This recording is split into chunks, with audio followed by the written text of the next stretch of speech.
Hello everyone, this is Dr. Lindsay Mamula. I have been asked to talk to you about diabetes in kitty cats. So, diabetes. What is diabetes? Let's kind of just give a general overview of it. Basic terms. I'm not here to get technical or anything like that and scientific on this. I'm here just to kind of give you information today. So, diabetes in cats. What happens is the pancreas doesn't release enough insulin. Insulin is responsible for dropping our glucose levels. So, when there is not enough insulin in the body, it will cause the glucose to spike. And when that glucose spikes, it can make them very sick. The body is meant to get rid of that glucose. As we intake food, glucose is meant to supply our body with energy. And when the energy is too much, the body becomes toxic and doesn't do very well with that. So what we need to do when we have a diabetic cat is we have to bring that insulin down. So what do? We give insulin. Insulin is, oh boy, my doggy just started barking. When insulin is given, it helps bring down those levels and gets them back into a nice even plane.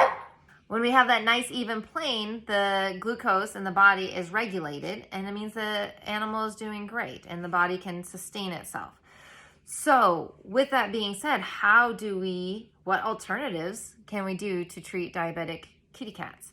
Now, one really cool thing about cats is that many times we can get it to reverse via diet. So a lot of times these cats that are diabetic are chunky monkeys. So they have a little bit of extra weight on them, they're overweight, and the body is just compensating. And so if we can get that weight off and get them onto a high protein diet and get the body to regulate itself and to get that pancreas back working again and get that insulin release to regulate that glucose, yeah, that's awesome. So sometimes we can get that to happen, and then sometimes we can't, and then we do have to give insulin. And insulin can be a twice-a-day shot. It can be very challenging to treat animals with diabetes. It is doable, but it's a commitment on your part as the human treating this animal, because you have to make sure that your cat is getting fed twice a day at regular intervals. We have to get away from free feeding at that point, because if that insulin is spiking after we eat, we got to bring it back down with that insulin.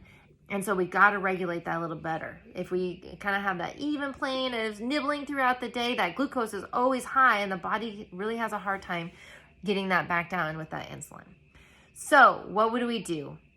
We just need to feed twice a day, morning and evening, usually 12 hours apart, 10 to 12, and give that insulin twice a day. Something we definitely teach you how to give in the clinic, and we have to monitor. Monitoring afterwards is really important. We do have a new system called the Freestyle Libre. It's something that you can do at home with an app. Everything can be done with an app now on your phone.